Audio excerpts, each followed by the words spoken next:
In and out of the ring, I like to fight. I don't care. In Okay. and out of the Okay. ring, I like to fight whether it's scripted or not. Women's But Wrestling Talk, the number one women's wrestling network on the planet.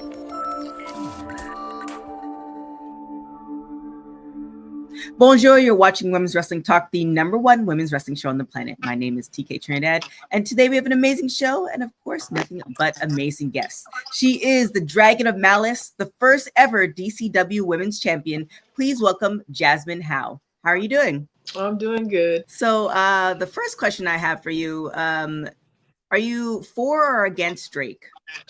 I'm for it. I've seen a lot of posts on your Twitter talking about him, so I just wanted to know, like, your fan, favorite question, favorite song, etc.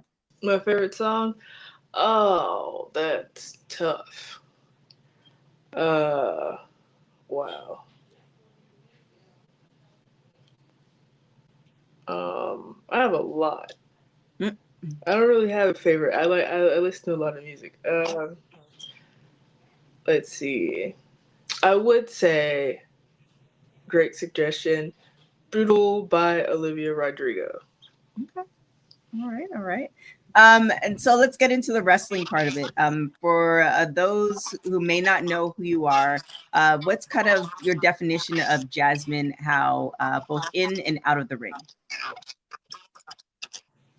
In in and out of the ring.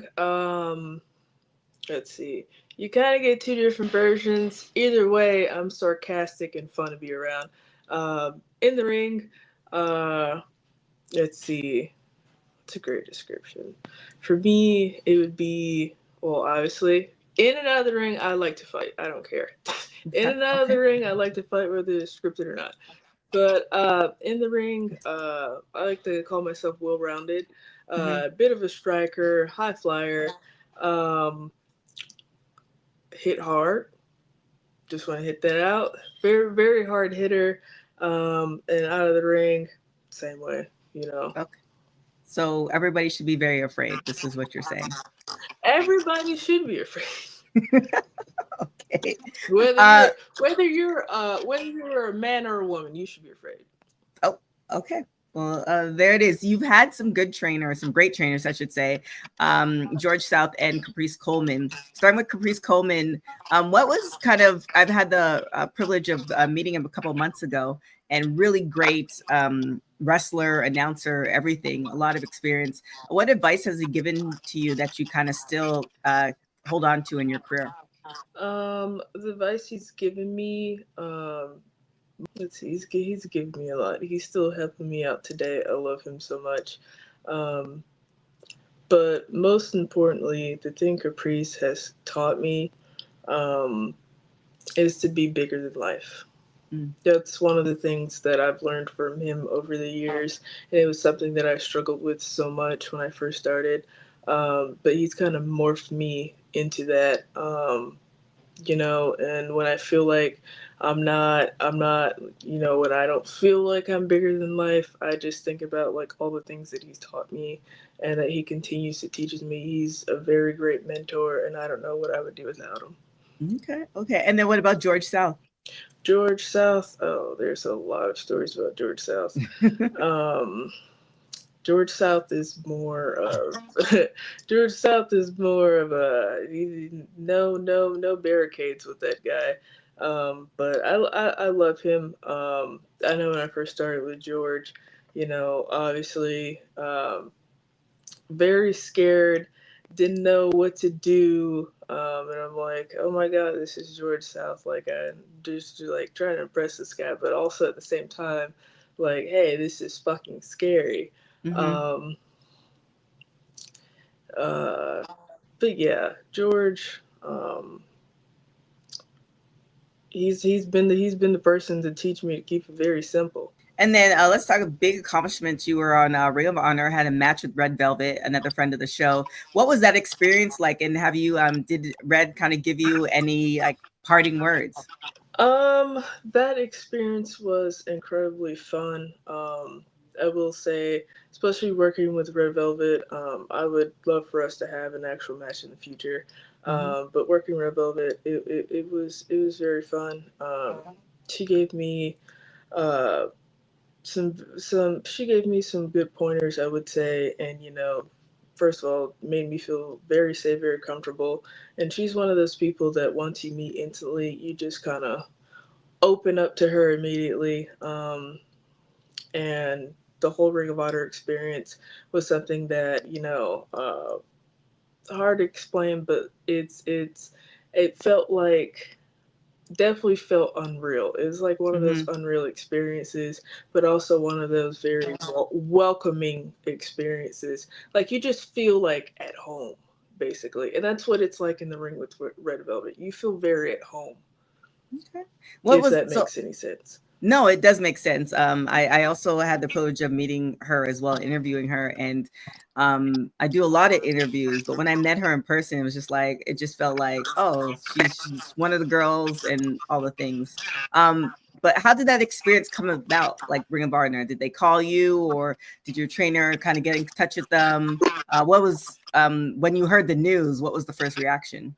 Well, definitely, I couldn't believe it. I was like, holy shit. But yeah, one of it was definitely they reached out to me, and it was a very honestly very quite last minute thing, honestly. But one of the people beside me during that whole thing was Caprice. Mm-hmm. Honestly, even with and he was actually there at the show, Oh, nice. so he played a very big part, and yeah, very very big part in what happened that day. Um, but yeah, my reaction, it was just like I was just like, because like when I'm like really excited about stuff like that, I just like start. Usually people curse when they're angry, but this was Mm-hmm. more like happy cursing. I was just like, holy shit, holy shit, holy shit, oh my fucking god, stuff like that. I was really happy, Okay. especially there in person. I bet. But you're kind of breaking barriers. So you made history as the first ever DCW Women's Champion. What did that moment mean to you? Being the first ever women's something in wrestling is always something special, Mm-hmm. especially for a company that's been around for a while, but they're just like starting to like build up a women's division, Mm-hmm. um, and being their first ever women's champion, and then getting to bring like these amazing girls in to wrestle them, some even dream matches, or matches that I just have to run back. I feel honored that I'm able to upbring a division that's still in the works. But nonetheless, we're working, changing things, trying to make that division of DCW the biggest possible. Um, yeah, I just feel very honored to be able to be that first person, like the first step for them. Yeah, and with being the first person, I feel like it's like heavy is the head who wears the crown.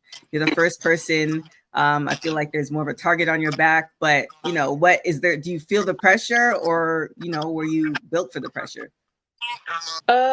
In between, I feel like I'm built for it, but at the same time, it's like, wow, each challenger is getting bigger and bigger, and it's like these women that I'm planning to wrestle. They're dream matches for me, and then it's like they're pushing me to my limits. They're Mm-hmm. pushing me to be a bigger and better champion than when I first won the championship. And then I've seen a couple of interviews where you kind of almost like call out Savannah Evans. So is that one of your dream matches? And do you have a bit of a to kind of promo on her? Calling her out, making it happen. Listen, I've been trying to make that match happen for years. It's so crazy how we live in the same state and that match has just never happened. I would love to wrestle Savannah Evans. I honestly can't wait to wrestle Savannah Evans whenever that happens. I hope it's this year though, because I've been waiting for a very long time. Okay. So do you have any words for her? I mean, maybe to And get. who knows? She could. Hey, like I know she commented on that post when I called her out. So if you want to go ahead and come down and challenge me for that DCW Women's Championship, you got the match.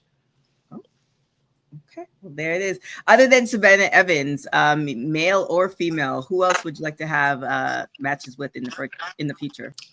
Ooh. there's definitely a lot of guys. I'm a big intergender person. Um, as for women, females, I definitely want to wrestle. Like I said, I would definitely love to wrestle Red Velvet again. Mhm. Um, I want Athena. Okay. Uh, I don't know if it might. I don't know if it might ever happen, but hey, I hope I can get my hands on Io Sky one day. Okay. Um, and as for male, I definitely want to wrestle O'Shea Edwards again. Um, very big guy. Almost left that match with no air in my body whatsoever. He beat the crap out of me. But O'Shea Edwards, Sean Legacy, I definitely want to wrestle Caprice in a student versus teacher Ooh. match. Definitely Okay. need that in my life. Also, since James Drake is also one of my trainers, I definitely want that singles match as well. Ooh. Okay. I kind of I really want to see this Caprice and Jazmyne match right now, though. How Hey, is listen. I told him about it when I saw uh-huh. him last, and he was like, he's not really for the intergender type of thing. So Mm-hmm. I'm still trying my best to convince him about it. Um, that's gonna take a lot of convincing. I hope you and other people can convince me to him to make this happen because I need it Right. to happen. Okay. I mean, do you want to cut a promo on him or something? Like we can cut it up and Well, I mean, I don't know if that's gonna motivate him to do it, but hey, Caprice, if you are watching this, we need to make that match happen immediately. I like it. So another thing that you mentioned as far as career goals is as far as firefighting and wrestling. So you achieved becoming a wrestler. Is firefighting still on the table? Yes, firefighting is still on the table for me. It's definitely something that I've wanted to do since I was a little kid. So I still want to do it. Mm-hmm. Um, Depending on how busy my wrestling schedule gets.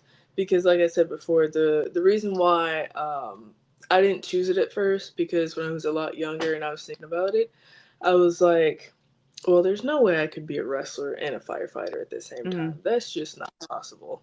And then as I got older, I was like, okay, well, if I had to choose absolutely one, I chose wrestling. But now that I'm for like 4.5 years into wrestling and I see that it's a possibility for firefighting, that's definitely something that will come to me when the time is right, because my end goal is that with that is to be an arson investigator. Mm-hmm.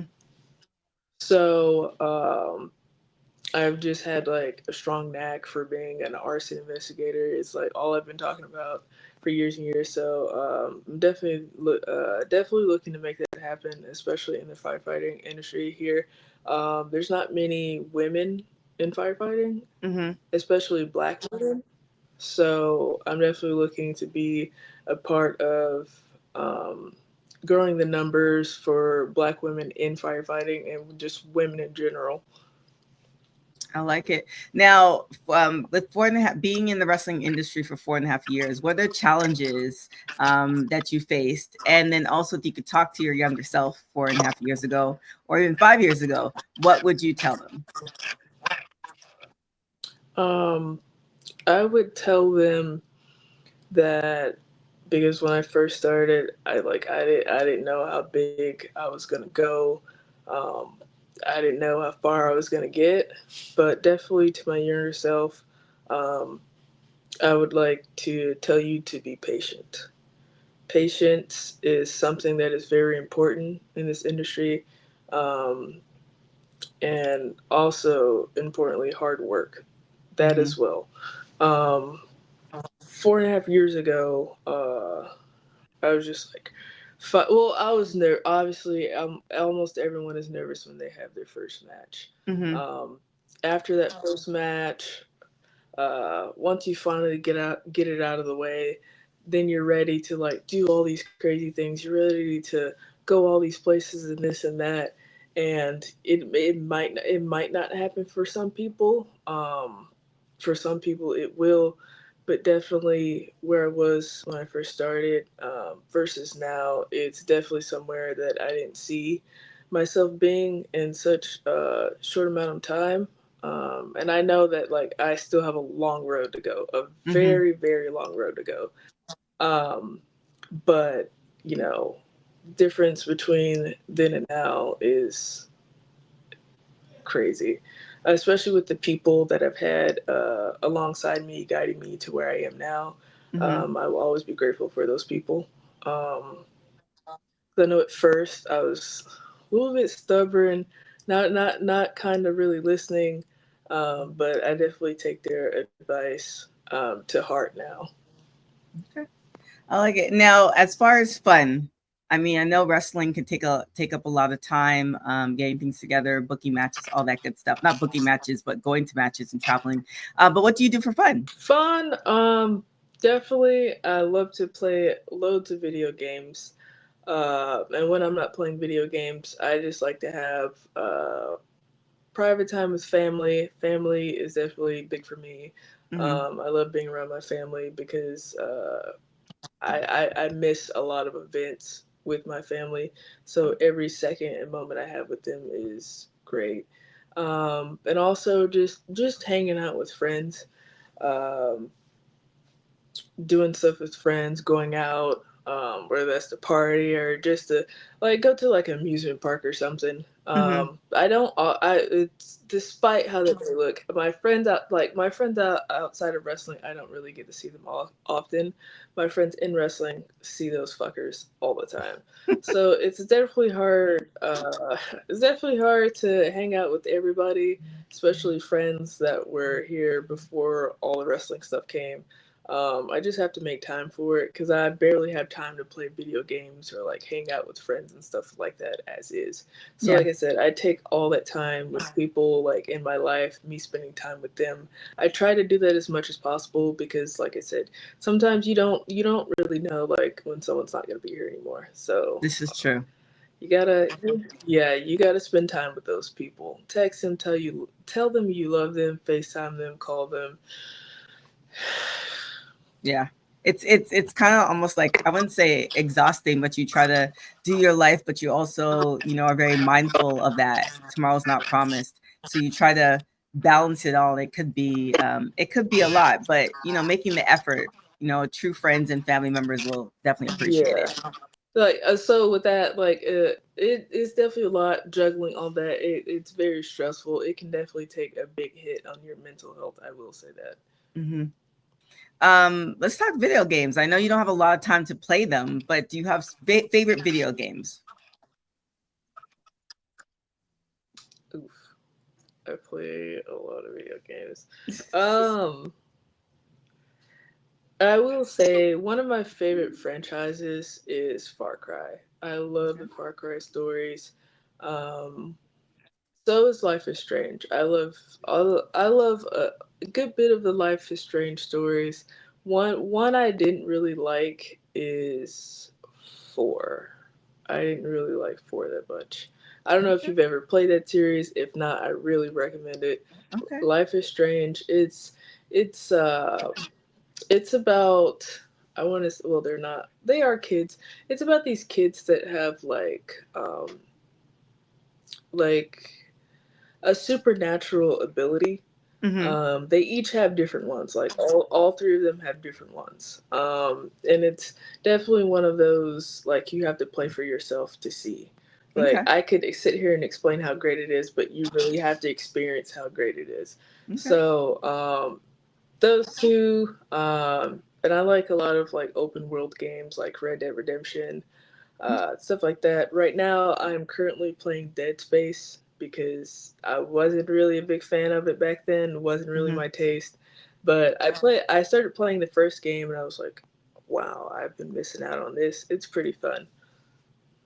And then as far as goals for 2025, we have Caprice Coleman, we have Savannah Evans. You just called them out. Any other goals or matches, even outside the ring, what you have for 2025? 2025, my biggest goal right now is still um, trying to expand more, Mm-hmm. uh, especially like out of the country. One of my biggest goals is to definitely wrestle in Japan. Definitely fits my style. So one of that, and even being a part of New Japan one day, that is definitely a big goal for me. Even if it doesn't happen this year, Mm-hmm. leaning more towards the goal is what I'm looking for. Okay. But definitely like venturing out uh, to very more places, even if it's outside the country, because I still have yet to wrestle outside of the country. So that is something that is a very big target on my hit list in 2025. I said this earlier on Instagram. I want more intergender matches this year. Okay. I like it. Well, there it is. I mean, definitely people should take a look and follow you because I mean, I saw that match with Red Velvet and I've seen some other matches. I mean, no, we also know how it kind of goes with ROH, but I definitely see another match coming your way with Red Velvet. I want to see that. I want to see Red Velvet. I want to see Caprice. I really do want to see Caprice. I'm interested in how that's going to play out. And even Savannah Evans, that match is going to be crazy. So I'm definitely hoping to see that in 2025. Me too. I hope it all comes my way this year. Yeah, it will put it in the universe for you. With that being said, where can everybody find you? On Instagram, you can find me at Jazmyne Hao. Same for Facebook. Over at X, we really call it Twitter. You can find me at JasmineX0. There's my username. And then in all of my websites, there is merch links for you people that want to look cool for the summer. I have all my shirts and tank tops. Go ahead and cop those. And yeah, There it is. Thank you so much, Jazmyne, for joining us. Thank you guys for following Women's Wrestling Talk. My name is TK Trinidad. You can follow me everywhere at TK Trinidad, and make sure you follow Women's Wrestling Talk on all social media platforms at www.talkpod.com. Till next time, thank you guys for watching Women's Wrestling Talk, the #1 women's wrestling show on the planet. Ciao, y'all. Thanks for joining WWT. Don't forget to like us on all social media platforms at WW Talk Pod. Like and subscribe on all video and audio platforms, like yesterday, my G.